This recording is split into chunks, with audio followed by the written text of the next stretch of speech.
Hey everybody, it's JJ and we're back again for another ASUS graphics card stream. We've got actually a cool number of things to be able to actually talk about in this stream. Everything from not only a little bit of a dive in terms of DLSS, a really cool feature that you're going to find, of course, on the latest generation RTX series-based graphics cards. We've also got some really cool promotions actually on 4080, 4070 Ti's, 3060 Ti's, and 3060-based graphics card. We have our PCDIY Builder Spotlight. We're going to be checking out a really cool white themed build from one of our PCDIY builders in terms of the PCDIY community, which if you're not part of, make sure to go ahead and actually join us. You can find out the link in the description below if you're checking us out on YouTube or checking us out on Facebook. We've also, of course, got some game-ready driver updates, some cool new feature and function updates that are being introduced with this actually new driver, and then, of course, answering your guys' questions. And as always here, joining us here on the stream, we've got actually my cohort or colleague over at ASUS, none other than Jake. How you doing, Jake? Well, not Friday yet. Happy Thursday to you, right? Yes, it is. Hi, everyone.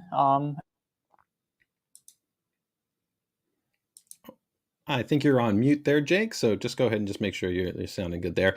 While we make sure that Jake's okay on the microphone side, let's just see who we have joining us. We've got Michael joining us. Hey, Michael. Fantastic, man. Happy to have you. It sounds like it's evening for you. Still a little bit earlier in the day for me here on the West Coast. We've got, let's see, I believe Kenichi08 joining us. Party time. I think that sounds good. We've got Official also joining us. I've got Erica letting us know also the audio sounding good. Fantastic. Thank you so much. Ooh, Justin is joining us. Hey, if you guys are not following Justin in terms of his social channels, really cool builder and enthusiast. Does some awesome photos for his generally liquid cool based themes, and definitely a big fan of ASUS and appreciate his support. So thanks for just for joining us. We've got, oh wow, another amazing builder joining us as well. None other than the Grandmaster himself from, of course, Canada, Sniff. Fantastic, man. Happy to have you here joining us here on the stream. Jake, you're doing good there on the mic?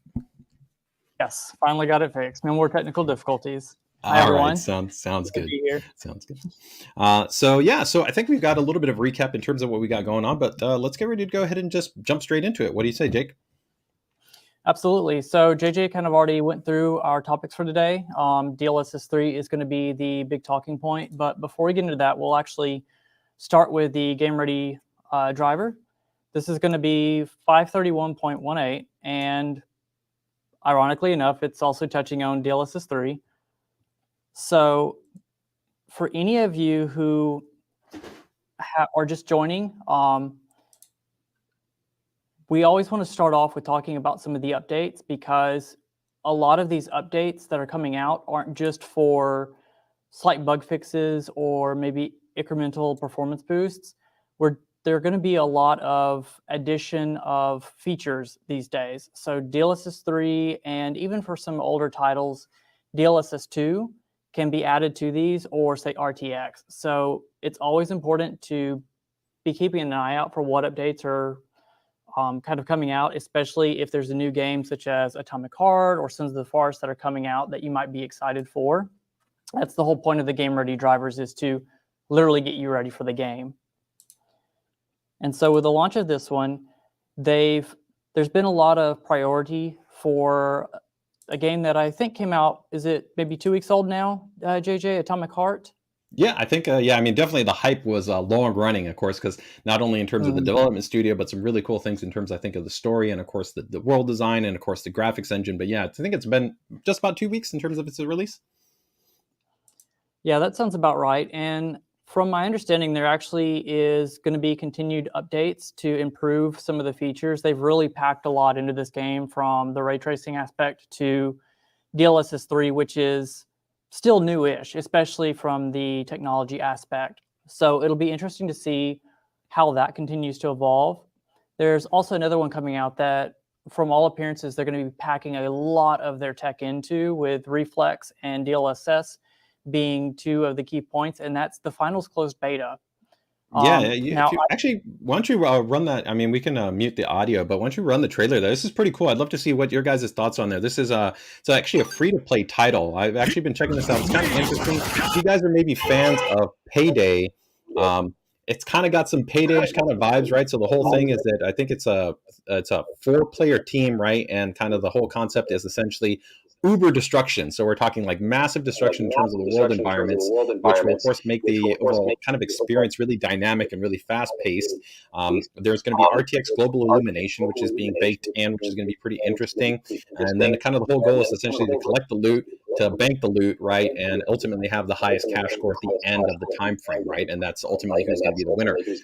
So pretty interesting, I think, in terms of the world environment. I don't know that there's anything out there right now that feels like the finals, which I think is going to be interesting in terms of that. So I think that's pretty cool. And definitely, I think a lot of us are really excited always when we see a game that has a lot of, I think, construction elements in there as far as advanced kind of physics type of engine. So I think it's really cool and interesting. So the world design looks really dense, really complex, which I think is really cool. Doesn't necessarily feel like you're just kind of flat, which I think is kind of engaging. It kind of goes back a little bit to Titanfall that when I remember kind of did Titanfall, and I was able to go a little bit more vertical and kind of play around with where I was going around on the map. That's kind of fun and interesting. So it could be, I think, an interesting title. Of course, like always, got to wait and see what the ultimate gameplay experience is going to be like. I think that the open beta, or I'm not sure if it's closed beta, either which way, the beta, I think comes out in about a week or so. So if you guys get the opportunity to jump in on it, I'd love to hear what your guys' thoughts are. Let us know in the PCDIY group in terms of, is this a game that you may be excited about?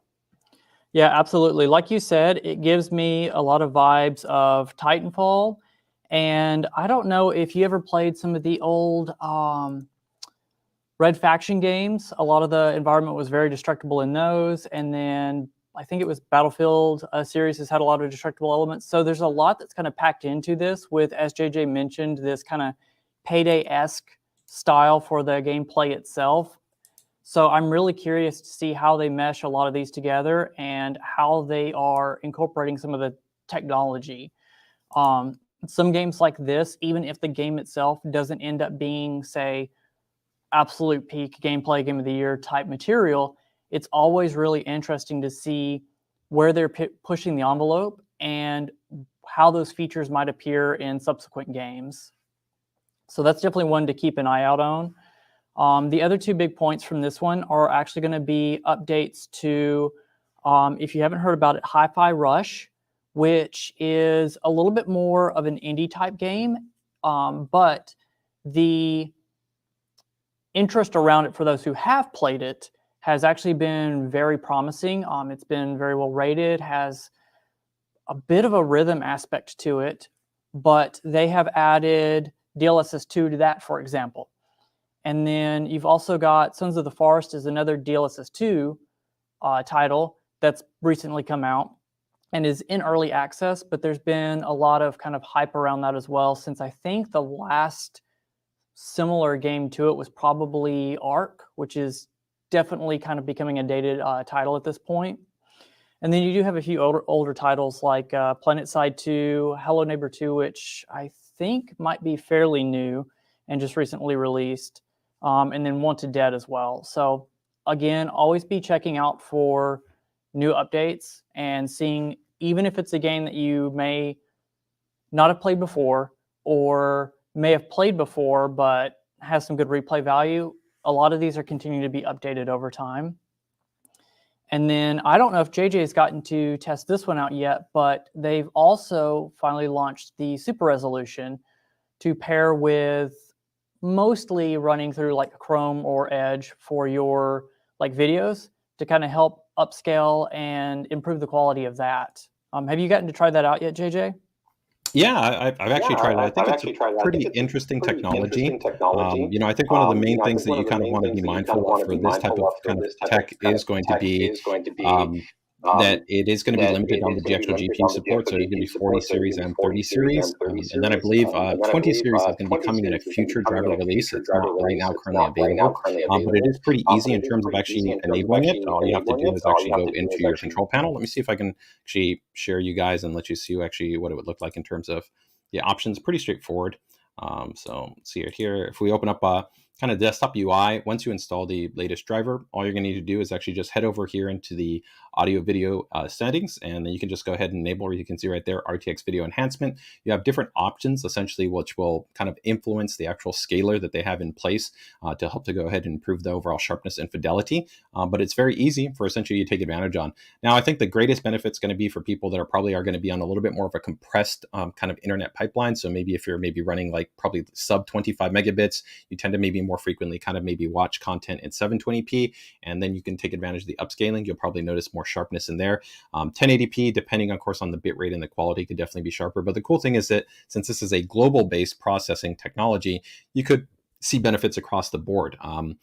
Just a little bit of a pro tip, also keep in mind that depending, like if you're watching Netflix, if you want 1080p full quality Netflix, you have to actually use Edge, or you have to use the actual Windows Netflix app.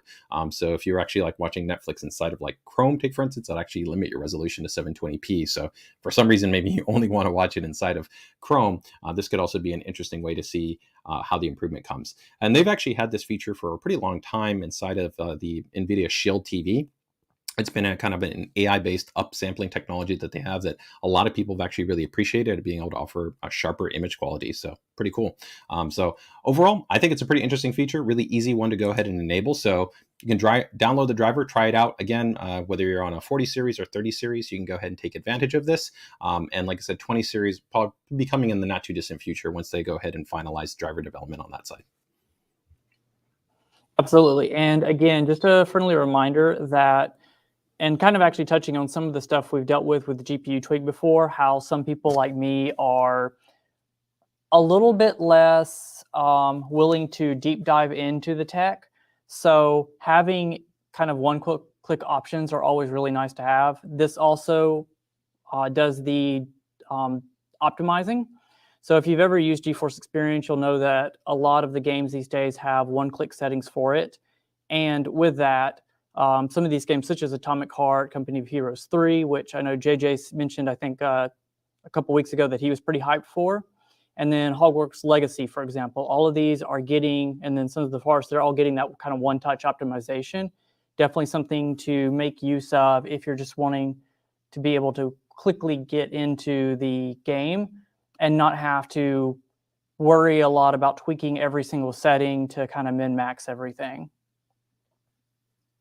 Yeah, for sure. I think, this is ultimately just one of the additional kind of benefits that you get. So great thing is, whether you're talking about things like, the overall GeForce Experience kind of software suite, which you have with RTX Voice, whether you have this in terms of course, the video enhancement technology, all these are just kind of supplemental ways to be able to help to improve, I think, not only your gaming experience, but your normal kind of desktop user experience. So pretty cool in that regard.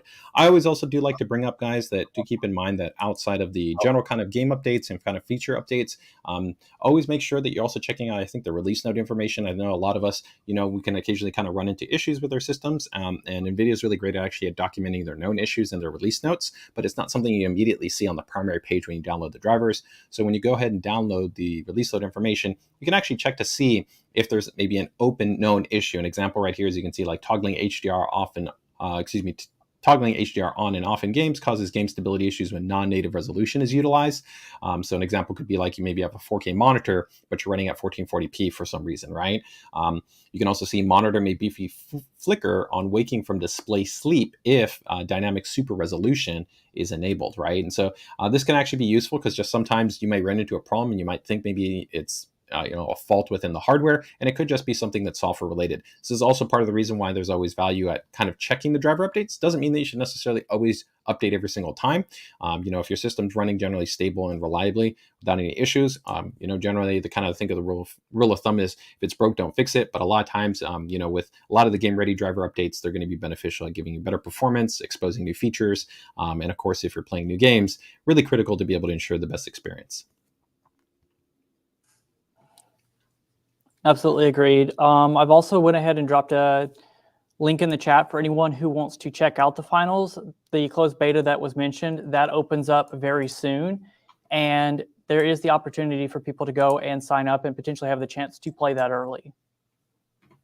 Yeah, and I think we've got a little bit of video here that kind of shows this. Of course, this is this is a little bit kind of Inception-ish, right? Where it's like, we're viewing essentially the web through a stream, right? Which is already going to be compressed. So you may not be able to see as much, but that was pretty clear in terms of being able to kind of see it. That's probably, of course, at the most dramatic end, right? Going from, very, very low bitrate based source material, right? To, of course, a higher upscaled based video image. But, we'll drop the link in the chat. And again, it's a really easy enough feature for you guys to try it. I'd love to see what your guys' thoughts are. And I think the cool thing too is that NVIDIA has shown, just like what they've done with RTX, just like what they've done with a lot of their kind of features that are being rendered in terms of either fixed function portions of the GPU or within actually things like DLSS or RTX, they continue to evolve and improve them through future updates, right? And so, this is just kind of a starting ground, right? And it's only going to continue to improve. So I think it's going to be good for the community to be able to provide feedback based on their usage. Couldn't agree more. And something to keep in mind is even for those instances now where, again, tech may not always seem super beneficial, this is just the start. So what works somewhat today will work better tomorrow and even better after that. And DLSS 3 is going to be a great example of this.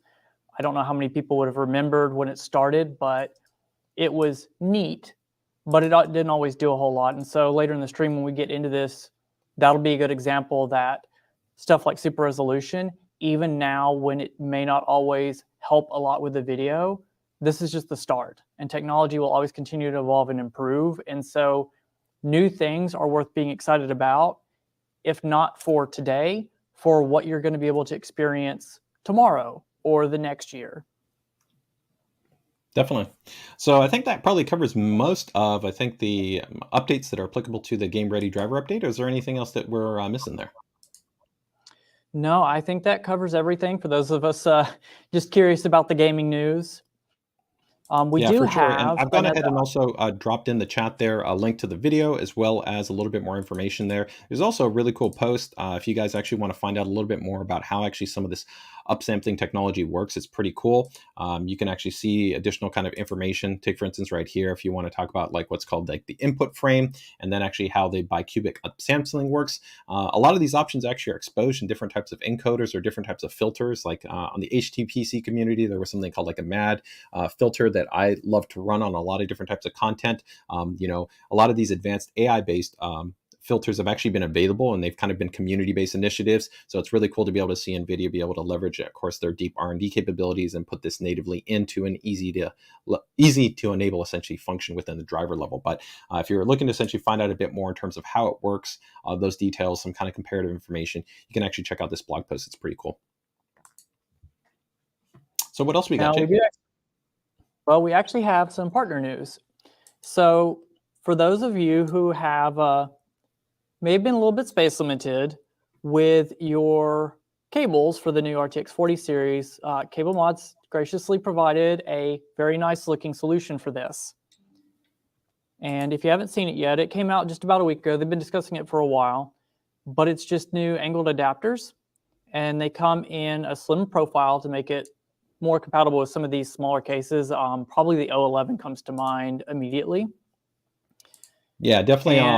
All our current chassis, like the GT501, GT502, the Hyperion, they all actually fit any of our graphics cards without any issues. But if you are definitely using something like an O11, it's going to be generally compressed and crimped. There's some people that sometimes it's like literally pressed right up against the side panel and they might feel a little bit uncomfortable regarding maybe that pressure or things along those lines. So this is a great alternative because it's reducing the amount of essentially compression that you're going to have in play because you're technically talking about a slimmer adapter. And the cool thing too is that we are a validated partner. So pretty much across the board, all of our cards have been validated. So the 4080, the 4090, and the 4070 Ti, our ROG Strix and our Tough Gaming Series models are available. And you can pretty much go either option. So if you want to go essentially over the card, or you want to go under the card. So if you maybe got a chassis where you have like a routing path that's going to be coming from the PSU shroud, you would probably go down, right? And if you want to maybe just have a little bit of a cleaner look, you could essentially go over the card. And for me, I kind of totally think it depends on the build. I think both work really, really well. It just depends on kind of what's your preference, what's your chassis layout,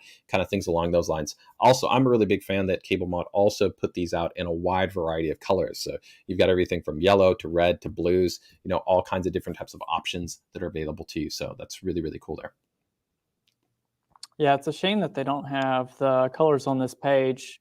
But Yeah, if you go you guys could, of course, check out our post in our PCDIY group where I've kind of curated all that information in there. If you guys are interested, including actually the exact models and the links for each one of those respective parts, if you guys are looking for that.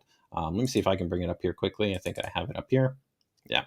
So if you guys are not, of course, consider joining our ASUS PCDIY group. It's a great community right here, but you can see the colors is black, blue, gold, green, light blue, orange, pink, purple, red, silver, and white.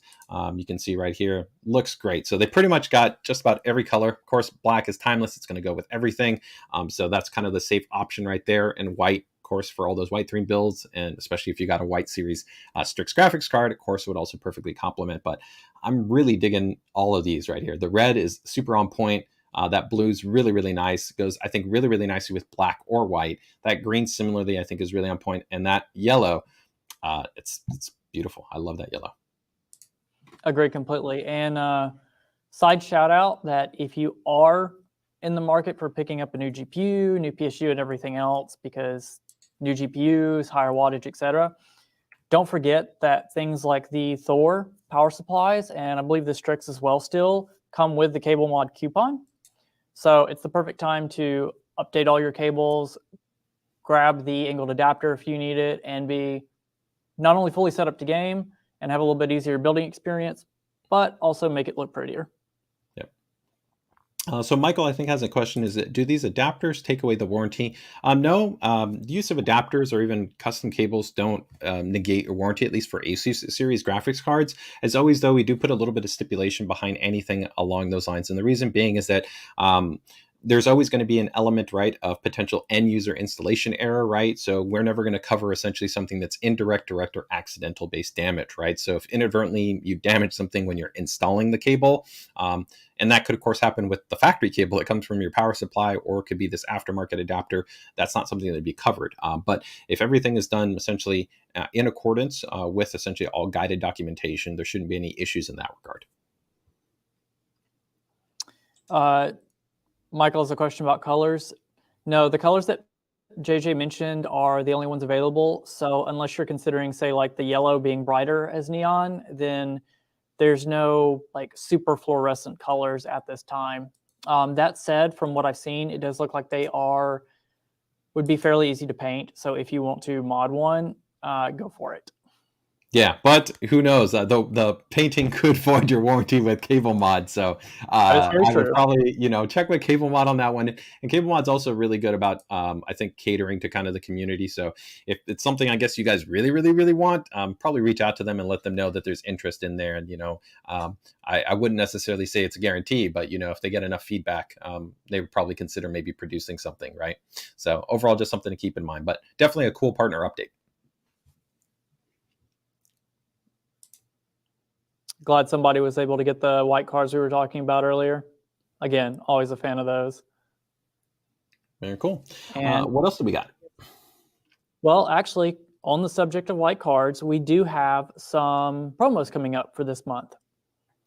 Yeah, actually, we have quite a number of promotions that are actually going on right now. So I think this actually is going to tie pretty well into some of the discussion points, including DLSS that we're going to be talking about, and even some of our current series cards. So right now, we've been working really hard to actually be able to improve, I think, availability as much as possible. Our cards really are kind of consistently in a lot of demand, regardless of whether we're talking about tough gaming, ROG Strix, and whether we're talking about the black models, whether we're talking about the white models, it doesn't seem to kind of really matter. But I think right now, in terms of our promo list, we've got models going all the way from the 4080 to the 4070 Ti to the 3060 Ti to I think 3060. So let's go ahead and actually show off a couple of these. So I think first and foremost, let me go ahead and bring up a link right here for the 4080. So excuse me, well, we'll do the 4070 Ti. We'll go a little bit out of order, but right here, we've got the 4070 Ti ROG Strix model. You can actually see it's $105 off right now. That's a pretty nice savings, just, $100, right? You can put that towards actually a custom cable if you wanted to, right? So that's pretty nice savings right there. So $950 is going to be your price point there for the 4070 Ti.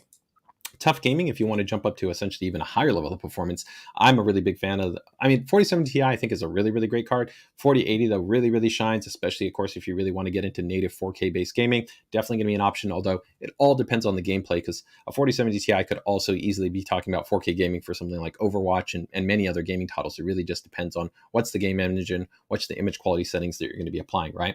But here you can see on this model, it's going to be $140 off, so $1,260. And in case anybody's wondering, always keep in mind that we essentially have two different sets of models, or essentially two SKUs. So when you see right here, it says Tough RTX 4080, and then there's that O. The O means that's the overclocked edition. That means essentially it features a higher than standard clock speed for that graphics card. We generally offer two models. One is going to be the non-OC model, and the other one will be the OC model. Now, both can be fully overclocked. They have customizable power limits. You can essentially make all the same tuning adjustments. It's just that the overclock model will come with a little bit of a higher default clock speed, and that will also generally provide you usually about a few frames, usually about depends on the game, but be about maybe 3 to about 5 frames, maybe 3 to 6 frames in terms of performance bump. Speaking essentially of that 4080 as well, you can also see that we've got the ROG Strix model with a pretty nice little savings as well, $155. That's like literally almost, if you're considering also getting like a power supply upgrade, you're almost starting to get into the price savings of getting, maybe like one of our Thor series power supplies. You're about like 70% of the cost there. So that's definitely a nice savings as well. So, or maybe monitor upgrade, right? Maybe you're looking to step up to like finally like maybe like a higher quality 1440p monitor. That's a nice little savings you can put towards that. So $155 off there for the ROG Strix. And I think we also have a few other ones, right, Jake? That's correct. So for those of you who may just want to be getting into, say, like 1080p especially, and you're not needing a 4070 Ti or 4080, we have some models at the 3060 Ti tier level. So actually the dual white that we've mentioned very recently, that's going to be I think that one just sold out. I just checked the link, so just sold out. Trying to get you guys these links as soon as they're available. We do have the dual 3060 Ti though. This is the GDDR6 variant, so keep in mind if you're kind of looking for comparative reviews that are online, the GDDR6 version is an update that came essentially fairly recently. So this is going to be offering quite a bit of actually a little bit of a performance uplift compared to the standard, essentially the original 3060 Ti. So you're going to be even getting better performance than what you would see like on standard reviews for the 3060 Ti. Also account for some improvements that have come along the lines from driver updates as well. But 46 bucks, that's a nice savings, especially at this kind of price point for this type of card. Again, you could be putting that towards maybe like a 1 terabyte M.2 drive or just pocket the money, right? This is also a very cool, quiet, compact card. Really, really like it because it's also very compact, very power efficient. Great choice if you're going for not only maybe traditional ATX, but maybe small form factor or medium form factor builds. And that 3060 Ti for me with that GDDR6 really kind of hits the sweet spot that doesn't matter whether you're gaming at kind of high refresh rate 1080p, 1440p gaming, and even I'd say moderate 4K gaming, maybe more kind of in that, let's say, action RPG, kind of single player narrative games. You could definitely be even doing actually some 4K gaming with this classic card. Now, competitive 4K gaming, no. You would probably want to be stepping up into like kind of the 4070 or 3070, 3080, but still a very capable graphics card and nice price point here. Agreed. And then for those of you who may not even be needing, again, that same level of performance, we've also got discounts on the 3060 models for the Phoenix, and anyone who's a Demon Slayer fan, hype and shout out for the new season coming out soon. We've got discounts on both of those as well. Yeah, and this keep in mind that our Demon Slayer collaboration, these are just like what we've had in the past with like our Gundam series or our the Evangelion series. These are all limited editions. So essentially, once they're gone, they are gone. They don't get produced again. So if you're interested in having something that is really distinct in terms of the design, then you definitely want to be able to pick up on it when you can. So that one is also on promotion. And then I think rounding it out, I think all the way down there, we have I think 2 other little models that I do want to kind of touch on just because. Again, depending on your needs, maybe you guys are checking out this stream, maybe you're not necessarily a hardcore gamer, right? Or maybe you're just looking for kind of a nice upgrade GPU, right? You still want something that can do some good quality decoding, encoding for video, maybe some moderate gameplay experience, stuff like that. We've got some nice other options right there where we have the GTX 1650. This is the mini edition, so it's very compact. This is a very, very slim card, very power efficient. Nice upgrade choice, and still can definitely handle esports games, no problem. If you're maybe a more casual gamer, esports gamer, things along those lines, or you're playing games that are maybe in that kind of older genre, maybe 3, 4, 5 years ago, really, really solid card, but definitely can still generally run the majority of games because keep in mind, this is probably comparable to mid-range laptops because, of course, you have a higher power envelope that's going to be available to you here. But 20 bucks off here brings this down to $189 for this guy.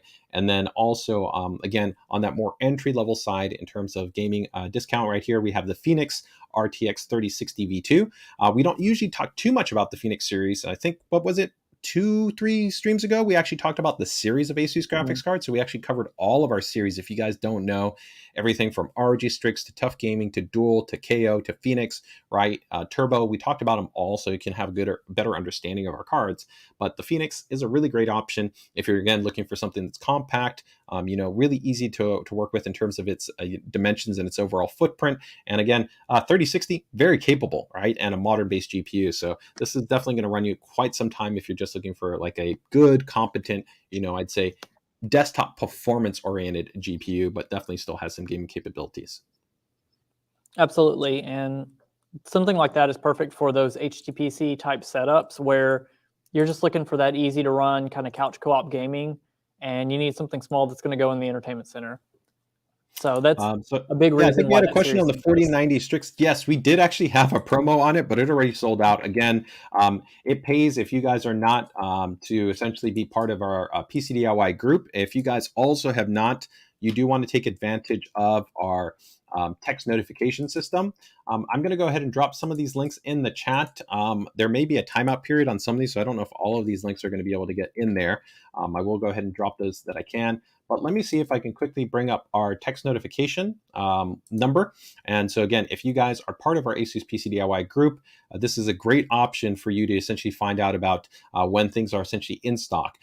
If you're also part of the group, we generally do try to provide visibility when we have maybe in-demand products that might come into inventory, or if we have certain kind of active promotions. I do try to go ahead and also provide visibility on that. And you can also always tag us if you have any questions, myself or Jake in the group, and if you're kind of wondering about anything that's related to any of our ASUS NVIDIA graphics card solutions. Anything you want to kind of touch on there as we close out some of the sales, Jake, while I go ahead and see if I can bring up the text notification image here?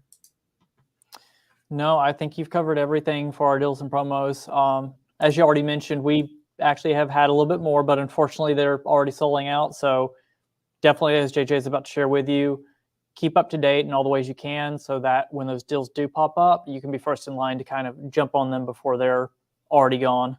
Yeah, and so you guys can see right here is text PCDIY to 278762 to go ahead and receive notifications. That's specific to the 40 series, but it can be customized if you go into the ASUS account, right? Do keep in mind, as always, message and data rates may apply, and this is specific to US-based phone numbers. Our friends over in Canada, as of right now, we do not have a text notification system. If you are in Canada, it is something that we are looking at and evaluating. Just please be mindful that there's a lot of logistics when it comes to text notifications regarding kind of legal policy and compliance, telco kind of factors that we have to account for. So it is something that we are looking at, but as of right now, we do not have a kind of time frame to enable text notification for our Canadian-based customers. Agreed. And also just a friendly reminder, always keep track of kind of how you have, say, like preferences and things set, because it's very easy to either block or opt yourself out of some of this stuff. I've done it myself, especially on the email side before. So be conscious of that. And that way you don't miss any of these that you've been signed up for and want to receive. Yep, for sure. So that, I think, covers us in terms of all of our active promotions and sales. And I think you also talked about it, Jake, but for anybody that's looking to essentially pick up any of our Thor series power supplies, essentially that are featuring the new 12-volt high power connector that comes bundled included in, they are pretty much now actively available. So I know that users already have started to pick up the 1000 watt, the 1200 watt, and we also have the 1600 watt. And in the not too distant future, we'll have the 850 watt coming in. And probably later on, if you guys are watching our Friday PCDIY stream, and again, part of our group, you'll find out about the actual ATX 3.0 native power supply solutions that we'll have, which will include our Tough Gaming ATX 3.0 Gold Series. They'll also include the Aura Strix ATX 3.0. And then I know one that a lot of people have been waiting on is the Loki, the SFX based series PSUs. So all of those becoming a little bit later on in kind of the end of Q1 timeframe, early Q2 timeframe. So just make sure to keep it tuned to the PCDIY group or to the weekly Friday stream to find out about those new upcoming power supplies. Absolutely. And Drift's request is actually a great time to segue into the next part of this. We'll take a look at some of the stuff that is in the wild, including one build that's going to be from Jay Han that is white, and definitely a favorite upgrade of mine that I've seen recently. Yeah, did we cover though the new 3060 12 gig white? Oh no, we didn't actually. Speaking of white GPUs, here's a good one. Yeah, so this is a kind of continuing update to essentially kind of an expanding of our overall white product portfolio. So it's been pretty extensive right now, the amount of new white items that we've been adding into our product stack, especially on the GPU side. So to recap, essentially, we have 4090 white, we have the 4080 white, we have the 3060 Ti white, and we also now have a 3060 white. And so the great thing about this is it really brings, I think, the essentially offerings across multiple price points. So, before, generally you had to spend quite a bit more to really be able to have access to a white GPU. So now that we've brought it down to pretty much kind of sub the $400 or around $400 price point, it's nice that even those that might have a little bit more of a limited budget, right, but still might go with a white themed system, leveraging something like one of our Prime series motherboards or RG Strix-A boards in white, really nice go-to combination, right? So let's go ahead and bring up, I think, the product page here. I also have some images here of this great looking card. Now, this is going to be, keep in mind, this is the 12 gigabyte version. So the 3060, this is the not 3060 Ti, which is GDDR6X, which comes with 8 gigabytes. This is the 3060, and there's essentially two different versions. So keep in mind that if you're kind of interested in one has 12 gigs and the other one has 8 gigs, right? So there's essentially a different memory configuration. But it's a great looking card. It's based on essentially our dual thermal solution, which means that you have two axial tech based fans. They have a ring barrier, which means nice static airflow design, good overall static pressure that you also get to that heatsink and fan assembly. Very, really nice and clean. So again, if whether you want to go vertical mount or if you want to go horizontal, it's going to work well. It's a nice compact card, so it's going to fit in just pretty much about any chassis, even those really kind of compact ATX based chassis, or I probably think just about any medium form factor chassis, and probably a good amount of true SFF based chassis. Maybe not every single SFF based chassis if it's limited to something like a single slot based graphics card, but probably most of the most popular SFF based chassis. IO2, even though it's a more compact card, is quite nice with HDMI, DP, and DP. So if you definitely want to go multi-monitor configurations, you're good to go. I love that you also get the white backplate on the graphics card as well. So definitely when you get into sometimes a little bit more entry-level graphics cards, you don't always get a backplate. So it's nice to be able to see that even on one of our more entry-level solutions. So this is going to be the 3060 12 gig in white. So this one should be available probably in about the next, I'd probably say about 2 weeks, maybe 7 to 14 days. And the 3060 Ti in white has already been available. And of course, our 40 series in white have also already been available. And just to recap there, this is kind of just showing you the current kind of white offerings that we have from ASUS. So remember, we've got our 4080 and 4090, our 3060 Ti, and then we have our 3060. And this 3060, there's essentially, keep in mind, there's just variants of it, right? So you have a 12 gig or you have an 8 gig. So depending on the model, you'll have different price points. And there is also overclocked models respective to these SKUs.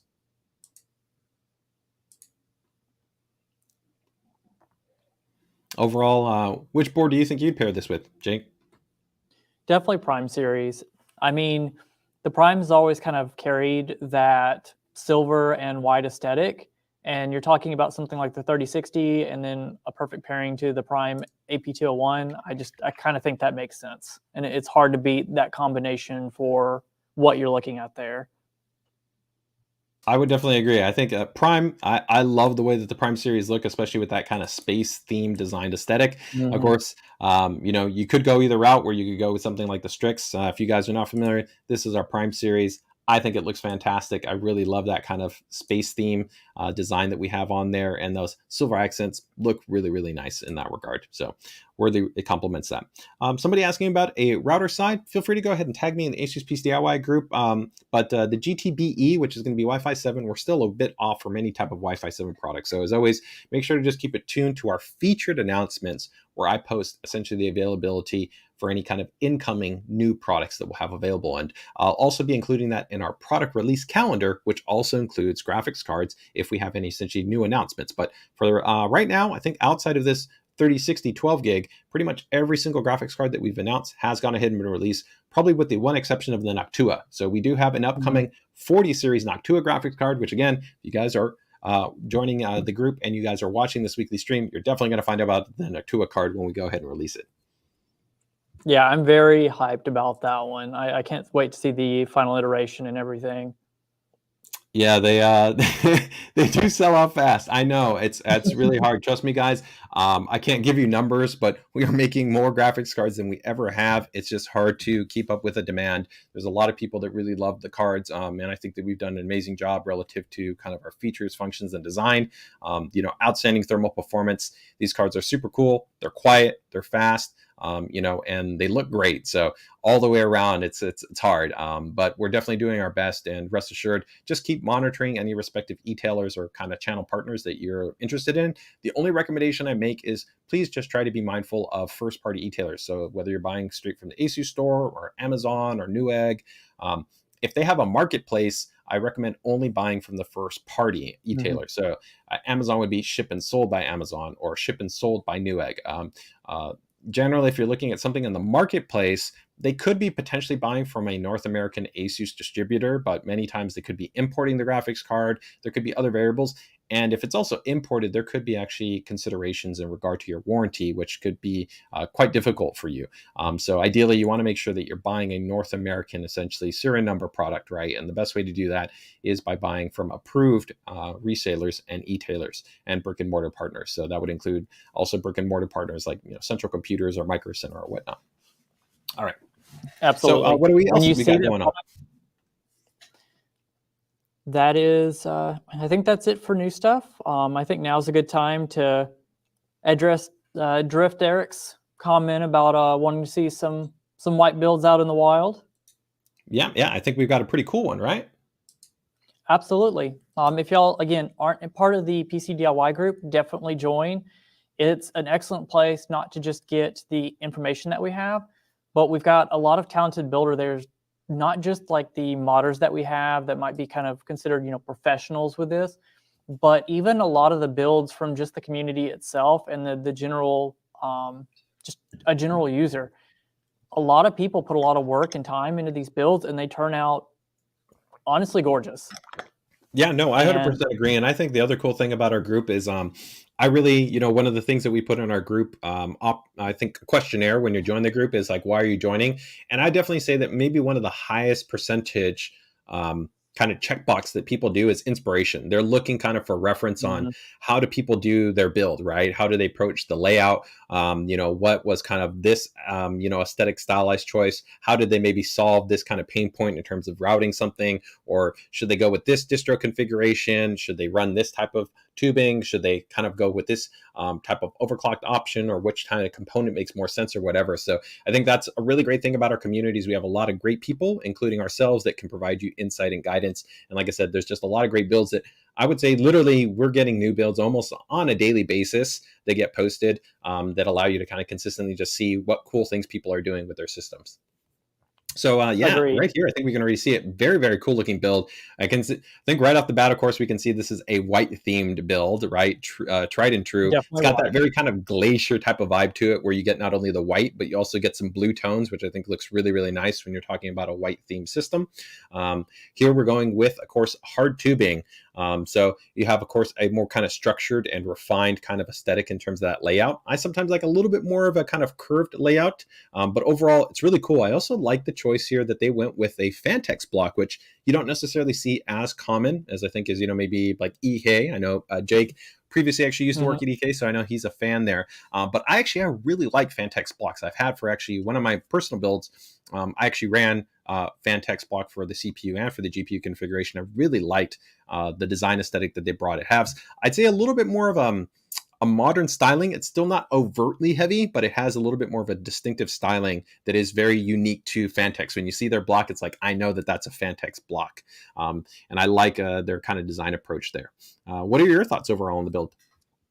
Well, I agree with everything you said. And I do actually enjoy Fantex style because it is definitely different. You can see that these kind of overlays and stuff, the angles and everything they have to their blocks are of a unique styling. But what I love most is that this build does exactly what I said I would have done with a white Strix in the last stream, because he actually upgraded to a white 4090 and did not water cool it. Yep. Yeah. And I think that's the cool thing. And I think also he noted that he's going to be tweaking his actually like layout here, because one of the also disadvantages is that he's blocking a little bit of the kind of lighting that you have on the actual board in terms of its IO shroud. And so he's going to be actually tweaking, I think, and playing around with that a little bit to change it up. Now, the challenge always you have when you have a vertical setup, the card looks fantastic because you get that kind of little bit two-tone design aesthetic that it has. Really kind of cool kind of design aesthetic that you have the rear edge LED lighting that's on the graphics card, which is visible, which you wouldn't have if you had that block on there. The fans, which add a really, I think, visceral and almost mechanical element because you literally see them moving. So there's a sense of actually movement that you get when you don't also have a block. That you don't have when you have a block, as opposed to when you have the card installed. So I think it definitely offers a cool, distinctive design. But for some people, wonder is like, hey, what's the difference? Keep in mind, of course, always when you go vertical, there are some things to account for. You have to have your riser cable. You may potentially maybe block access to certain headers or maybe expansion slots. And you also have to account for maybe even visual certain things. Like here, sadly, you can't see the OLED live dash display that's on the motherboard, right? So you lose out a little bit on that, but you also gain a really cool, clean, distinct styling with that card, which just looks fantastic. So again, why don't we go back? Let's see the before and after. There's the before, and there's the after. Yeah, I mean, both I think look fantastic, right? What do you guys think? I Mm. think it's a little bit probably an easy call because I think everybody would prefer to have the 40 series graphics card as opposed to the older GPU. But I guess the question is, what are your guys' thoughts on a split GPU design? It's almost controversial sometimes in the community where I see sometimes people say it's like sacrilegious, right? It's like it has to be water cooled both, and I've never been a fan of that. Personally, to me, especially with really high performance thermal designs like what we have on our cards, I sometimes say, unless you absolutely really want to, the point of really water cooling a graphics card isn't as strong as it would be even with an FE. An FE is pretty good in terms of its thermal design, but our cards are really good. They're very cool, they're very quiet, and you don't have to potentially have the concern that you're putting on pads wrong, misapplying a screw, right? Going through any of those pain points. There's more tubing, there's more connections, there's just more complexity. I think definitely it can add value to water cooled the CPU for sure. So for me, I've actually run multiple systems where I've had just my CPU water cooled and I leave my GPU air cooled. I also like that because just from like an accessibility standpoint of getting into my build, it's a little bit easier because especially if you hard tube anything, that's it. You are locked in. It's a lot more of a process to try to take out your graphics card, get access to onboard slots, add in an M.2 or take out an M.2 or anything like that, right? So, what are your guys' thoughts? Would you feel like you have to go with essentially a dual block configuration, right? CPU and GPU? Or would you be okay with what Jay's got here, actually only having a single, essentially water block configuration? And what are your thoughts, Jake? So my thoughts have actually changed a little bit over time, but I got into water cooling, at least for when I got into water cooling, what was not the most common reason for it. So 5 years ago, 6 years ago, when I started getting into this, water cooling was done largely for the performance benefits, because with the technology and cooling and everything that was being done at the time, there was a more significant delta usually between a water block and an air cooler. These days, especially with something like the Strix, that's not the case. And as Derek pointed out, the heat sinks are massive now. I got into it largely because of the aesthetics. I wasn't as fond of how the GPUs used to look, especially comparative to the motherboards. I thought the motherboard designs at the time were a lot better. There was a lot more time and thought put into them comparative to, and JJ may disagree with me here, but that was my reason for getting into it. So these days, there's been a continued increase in not just the performance. So now you've got a Strix cooler, which you're not really going to, unless you put it into a specific situation to where you're hot boxing the whole case, going to have those performance issues or throttling, etc. And coupled with that, the enhanced design language, and you can see it especially in the Tough series, which has really grown over the last couple of years, I don't feel there's nearly that need or reason to get into water cooling as much. Now, I still do it some because I enjoy the overall aesthetic and cohesion, but it's also to the point where if I have an AIO and the air-cooled GPU sitting on my desk, I'm not going to have that like feeling of missing out on something anymore that I might have used to have, say, 4 or 5 years ago. The one thing that I will say, I think water cooling these days plays a big part in is actually in the small form factor side. This card, for example, will not fit in the AP201, but if you put a block on it, it will.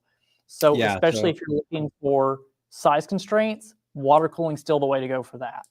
Yeah, so you can see the size of the PCB here, and the PCB is, of course, quite a bit more compact, and so definitely there can be value, right? Water cooling has always had that strength because pretty much with water cooling, you're always going to have a single slot-based graphics card. So, if you want maximum, essentially, slot layout accessibility, then that can be favorable. And again, that kind of goes back to me where I'm also a fan of soft tubing, where soft tubing is much easier to maintain and kind of move and flexibly kind of work with. And even if you want to kind of use soft tubing with quick disconnects, makes things even fantastic. For a very long time, one of my primary systems was with soft tubing and quick disconnects.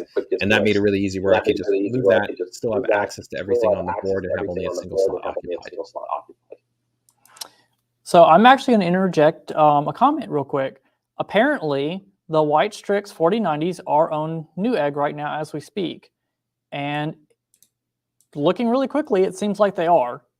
Again, sold and shipped by Newegg, as JJ mentioned, was important. So go check that out if you're in the market for one, for sure, while they're still in stock. Oh, really? Then let me see if I can share the link here. But that sounds pretty cool. But overall, did we check out all the images there from Jay's build? Yeah, he just had the before and after, which doesn't show everything, but I think that captures the essence. And like I said, I really appreciated being able to see, after just having this discussion last stream, what would I do with a white 4090? I'd leave the air cooler on it. And this man has done exactly that. There's block options out. You can get them today. He still kept that air cooler on there. Very, very cool. Also, yes, ZMT gang. ZMT is life. Oh, and I think we are right. Yeah. So right now, yep, you guys can get it if you guys want it. They are. You pop them up, man, because they're going to probably be out of there very shortly. So an RG Strix 4090 is in stock right now, and also the white. So both of them are available. They are in stock. So if you guys are interested, pick them up while you can. Now, we do have actually one other, not a build to discuss, but just to kind of highlight some upcoming projects that people should be excited for. If you haven't seen his work, Stuart Tonks, goes by GGF, always does some amazing work. He's been in especially the water cooling side of things for quite some time. And he's currently working on a project with the Hyperion and the Strix series. So you can see now that he's kind of already started to mod the case, and he's painted the rails to match and blend into that blue and red that's found on the Strix card. I'm really excited to see how this one turns out. What do you think, JJ? I'm really excited about what Stuart does. I mean, Stuart continues to really always bring, I think, an attention to detail and years of experience at being a builder and a modder, really in kind of the top echelon. And so he's done a fantastic job. The final version of this, I don't think he's 100% finished, but I was really, really impressed by he used the angles that are present in the Hyperion with color play that absolutely looks stunning to me. So definitely, if you guys are not following, make sure to check it out, and check out, I think, probably the forthcoming builds, photos of the build that'll be in our PCDIY group. Absolutely. I'm sure he'll be posting soon. Again, keep an eye out for these kinds of projects. If you want inspiration, he's always one to look for. I'll be right back, guys. I'm just going to go ahead and log in and out. And Jake, why don't you go ahead and get us ready? I think we're going to be talking about DLSS in a little bit, right? Absolutely. We'll be delving into DLSS 3, kind of giving you a little bit of a background into DLSS itself and a little bit of the history behind it, and then actually discussing what DLSS 3, which is currently unique to the RTX 40 series, has brought to the table and those improvements. So we're actually entering the third year now of DLSS. It launched in February of 2019 and has been maybe not the most discussed aspect of the RTX series cards, but has become more and more critical to some of the benefits that it offers over time. Obviously, RTX, it's ray tracing. That's kind of where the naming scheme and a lot of this came from. And it's been historically one of the most discussed aspects because it was one of the most immediately noticeable changes to gaming and graphics and the overall experience. And since then, there have been more and more features added. Reflex, which we discussed in the last stream, kind of went over it and some of the improvements it brings to you. And then you've got things like AVM1 encoding that we also discussed recently, and you've got NVIDIA broadcasting, you've had shadow play, you have a lot of these features that have grown over time. And DLSS, deep learning supersampling, is one of those. And when it first came out, it was not present in a ton of games. And it didn't always present immediately noticeable improvements. did have some noticeable changes to the game, but it wasn't always necessarily considered an improvement. But the idea behind it was that by using deep learning and using new hardware tech, you'll see references at times to RT cores and tensor cores and continued addition of this new hardware and these new chips, that has evolved. And the term fake frames has been thrown around at times to kind of, I would almost say, disparage what DLSS is doing. But the idea is that with this new tech, these new hardware, the new software, everything else behind it, you're now able to generate additional frames into what the system is just kind of natively picking up. And those frames are interlaced in between the, say, native frames to boost the overall frame rate, and then also to make the overall experience smoother in transitioning between those native frames. Yeah, I think one really important thing to kind of talk about when you're kind of jumping into DLSS here is actually going to be the kind of understanding of what is actually happening here. And so there's actually, I think, a really great image here that we can reference. When you're talking actually about DLSS, one of the important things that actually occurred when you moved from DLSS 1 to DLSS 2, and then critically happens actually in DLSS 3, is the accounting for what are called essentially motion vectors and jitter offsets. And so essentially, if we're taking a look at this image right here, right, there's essentially a per pixel analysis that's happening. And when you're actually analyzing all the pixels that are actually on the screen, this actually, what's called motion flow, this is actually the motion data, these motion vectors that are being counted for. This information is essentially what is essentially being used alongside the native rendering of the image to be able to create essentially that new image. And this is really critical because overall, the generation of that new frame is reliant on, one, the rendered frame, but then a lot of this actually analysis of this motion data. And without that motion data, you essentially wouldn't be able to have essentially that performance benefit along with essentially a high level of image quality. And so the other kind of big part to this is also going to be the inclusion that specifically within the 40 series, there is actually going to be what's called an optical flow accelerator, which is going to be really critical to this. So there's actually a piece of hardware that's present within the actual GPU design that if it wasn't there to be able to help to actually process that motion data, you wouldn't be able to actually maintain a high level of fluidity and performance to this. And this is the reason why some people ask, like, how come I can't have DLSS 3 on a DLSS 2 enabled card? And part of that is because it lacks essentially this new advanced optical flow accelerator, which needs to be in place to be able to essentially leverage all of that motion data. So in theory, you could probably backport the ability for it to essentially do the generation process, but because of the lack of essentially that hardware, it would be done at a very, very, very low level of performance. And critically, because we are essentially adding in frame generation in here, we don't essentially want to negatively affect the overall kind of pipeline resident to system latency. Now, if you guys want to kind of learn a little bit more about that, we did talk about that in our prior stream when we talked about kind of NVIDIA Reflex, where we talk actually about kind of total system latency. Let me see if I have it here, but there's a really actually great kind of reference point here that we can pull up here. That talks actually about kind of how DLSS 3 works in relation to system latency. So one of the really cool requirements for DLSS 3 specifically is that it has to support reflex. And so reflex, remember, helps to optimize the entire actually render queue. So you can see right here that under a traditional latency pipeline, you actually have this render queue. And so essentially there's a lot more, let's say, potential inefficiency in terms of what comprises everything of total system latency.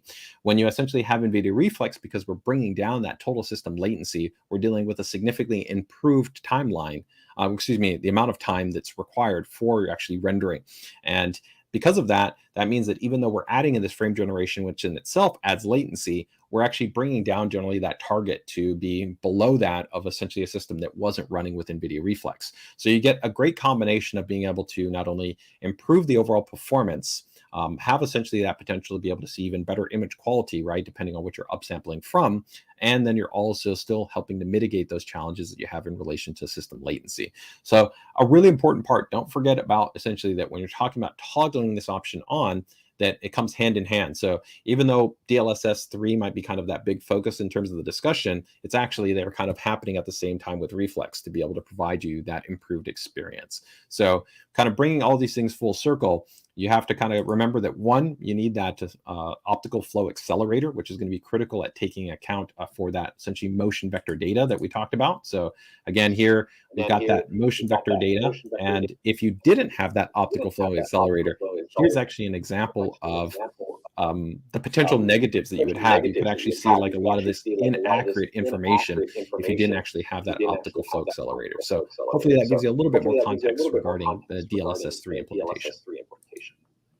Yeah, as JJ just mentioned, hardware is very critical to this, and that's why some of these improvements are able to be made in between each generation of card. It's because of these additions. Some of the software is there, it's been used before. A lot of that was inherent into the first generation of RTX series cards, but it's not been until the 40 series that they've had that optical flow accelerator to really enable kind of DLSS to stretch its legs, so to speak. It was limited by the hardware into what could be done with the software and known applications. And so with DLSS 3, it's become a lot more critical part of the overall experience, having one of these types of graphics cards, because of the benefits that it's now able to offer comparative to previous generations. And that's not to disparage DLSS 2 or even the prior implementations. And again, DLSS 2 is even still being implemented on some games. So it's still of a benefit, but it's not the same as DLSS 3. And DLSS 3 is not just a slightly better DLSS 2. There's a lot of different tech that goes into it comparatively. Yeah, and I think the other kind of important benefit to keep in mind is that if you have a 40 series card, right, and you're stepping into this, you have both. You have DLSS 2 and you have DLSS 3. Did you show some of the kind of the potential performance uplifts already? Haven't got to. You got back in a little too quickly to get into it just yet. So here you guys can go ahead and see a little bit kind of the performance uplift that you can see in relation to some games when you go ahead and toggle on DLSS 3, and it can be pretty dramatic. And I think, of course, the really big benefit here is going to be at the end of the day is that just like anything outside of general raster gaming performance, right? So raster gaming performance would be with, let's say, just rendering pure pixels, right? We're not actually introducing any of this. It's a AI-based technology or taking advantage of the tensor cores or different portions of the GPU that are going to be present on the graphics card. That's great, and it's still very, very competent, whether you're talking about a 4070 Ti, 4080, or 4090. But here you can definitely see some really big performance uplifts. And I think that for me, it's just a great option as a gamer that, hey, if I'm just looking to potentially see if I can get more performance out of my system, it's nice to know that I have that as an option, right? Ultimately, it's your choice at the end of the day, how you want to be able to run and define your system, whether you want to take advantage of things like DLSS, like RTX, right? Whether you want to, just like in the past, sometimes people would enable things like, ambient occlusion, or they wouldn't. Sometimes they would pick multi-sampling anti-aliasing. Sometimes they wouldn't, right? Sometimes you would go ahead and have, ambient occlusion enabled, right? That's the great thing, right? As a gamer and being on a PC platform, you have that flexibility to find your image quality, your refresh rate, and these are all just more options that are being given to you to be able to essentially define the image quality, the performance, and the gameplay experience that you have. And I think anybody would agree, though, that if you're enjoying a game, the easiest way to probably detract from the game, even more so than image quality, is probably, I'd say, frame consistency and overall kind of frame performance, right? So if my game is, running kind of, let's say, inconsistently, in like 35 to like 45 frames, and then by toggling this on, I could literally see double the performance. Guess what? I'm probably going to enjoy the experience a lot more at double the performance, even if that's coming with a slight reduction to maybe some elements of, let's say, motion clarity or some subtle little things that I'd have to really probably pixel peep to really be able to see, right?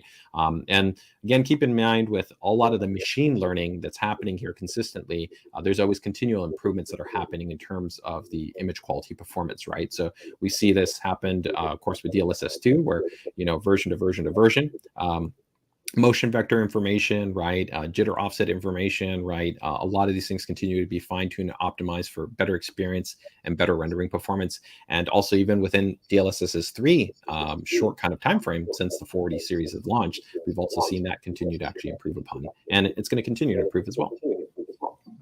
Absolutely, and I think that's one of the most important points. I've harped on it a little bit now, and I'm going to continue to do so. You've got now the 3rd generation of DLSS, and especially this generation, you've seen such a massive improvement in not just its potential and capabilities, but the quality of the implementation as well. And like JJ said, it's optional. It's free to use. You get the GPU, it comes with it. You're already going to have the raw performance increase, but you've got this option and this feature that you can toggle on at any time you want to in whatever games that happen to be compatible with it. And if you don't enjoy it, that's fine. You don't have to use it. If you use it and you're like, I kind of like this, but maybe there, especially, say launch day, that first week or so, there's something that I think could be a little bit better. That's one of the best aspects about this, is that this continues to get improved. Again, they are continuing to update games with DLSS 2, DLSS 3, and once that's in the game, that also continues to be updated. And that's actually something we'll address in just a little bit, that it's not a one and done type solution. It's just like any normal driver in the sense that it can continue to be improved and updated within the game as well. And so even if it's not perfect for you today, that might not be the case a week from now or a month from now as they continue to tweak and improve it per game. And then who knows what the future is going to hold when we say hit the next implementation of this as well. So it's always worth being excited about, even if, say, maybe you're not able to use it just yet because of the particular games that you use and enjoy, or for any other number of reasons. Yeah. So love to hear your guys' thoughts. Have any of you guys actually tried it out? I'm just going to help to maybe round this out with just a great piece of commentary from our community. When we go ahead and shared a little bit of this in the group, and we had kind of people just talking about it. Justin right here, Ashwood said, I have tried this out on Cyberpunk with a 4090, and I am honestly amazed by it. 3440 by 1440 resolution. I wait from just about punching 100 to 180 FPS with every graphics setting max. The upgrade to frame rates is like skipping a couple of generations of GPUs. Truly transformative. So, that's an actual just end user, right? They're not, a professional, gamer. They're not a streamer. They're just somebody that's like, hey, I tried it out. This was my experience. Yeah, and this is something too that we're going to be discussing a little bit more, and potentially even showcasing some like real world use cases for you guys. So stay tuned for that as we kind of gear up for some of those activities as well, and giving you kind of those experiences that might help you better understand the use case and the potential benefits for some of this.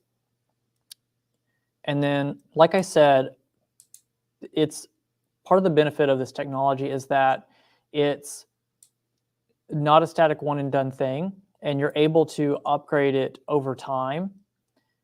And from the developer side, you got things like over-the-air updates and customization for the game when they're developing it. So you're able to do different types of presets when you're actually developing the game and how you want to target DLSS.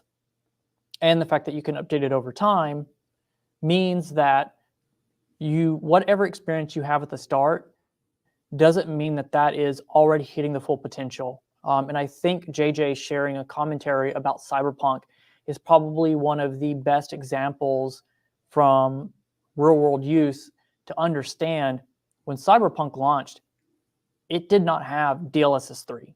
That wasn't a thing.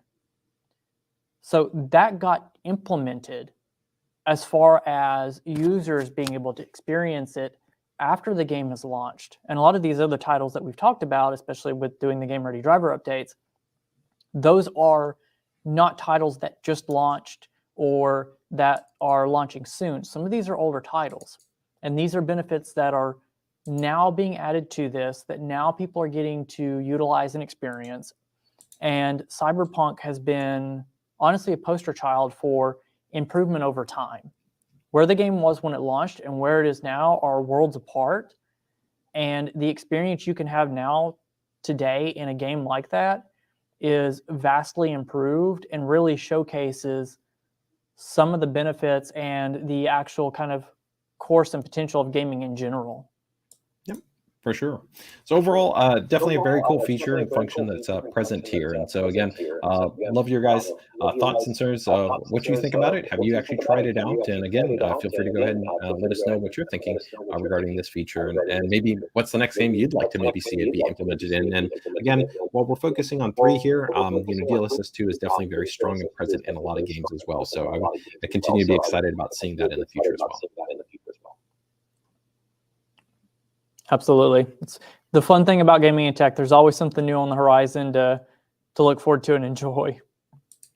Very cool. So I think that covers us in terms of DLSS. What else have we got? Or are we almost done there with everything we had to go through for this week?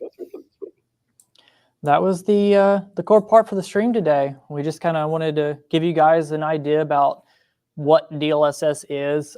Again, that term and things like ray tracing, it's tossed around a lot. And not everyone may be fully aware of exactly what it is. I know that even I've learned a lot about how it works while setting up for this stream and everything to kind of help educate you guys as well. So we just wanted everyone to have a better understanding of what it is and what they could use it for and why it matters versus just being, a 4-letter acronym that does what. Yep, for sure. I mean, definitely that's what we hopefully try to bring you here when you guys are checking out the ASUS Graphics Card stream. So I think that overall helps to wrap up our stream. If you guys have any last maybe questions or comments, feel free to go ahead and drop them in there. If not, we'll get ready to go ahead and wrap up this stream.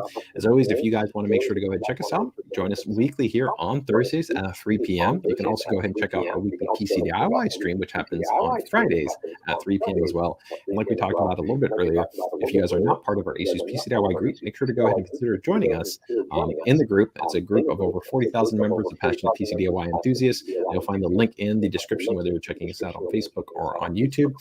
And also, Jake, if you haven't let them know what are all the social channels that we have for ASUS Graphics? Absolutely. I'm also going to leave you guys a link and channel to a video that we've done with the 4090 and DLSS 3 that can give you a little bit better idea about it. But for our ASUS Graphics channels, it's just going to be ASUS Graphics NA, and that's on Twitter, Facebook, and YouTube. So please feel free to follow us among any of those channels, and you can stay up to date on kind of some of the latest launches we have, some of the latest news, etc. Very cool. All right. Well, that wraps up our streams, guys. So make sure to go ahead and check us out in those corresponding social channels. Make sure to go ahead and check out that video. And if you guys are watching the video on YouTube, make sure to go ahead and hit that like and that subscribe button. So with that, guys, take care, take it easy, enjoy the rest of your day, and best of luck with your builds. Thanks, everyone.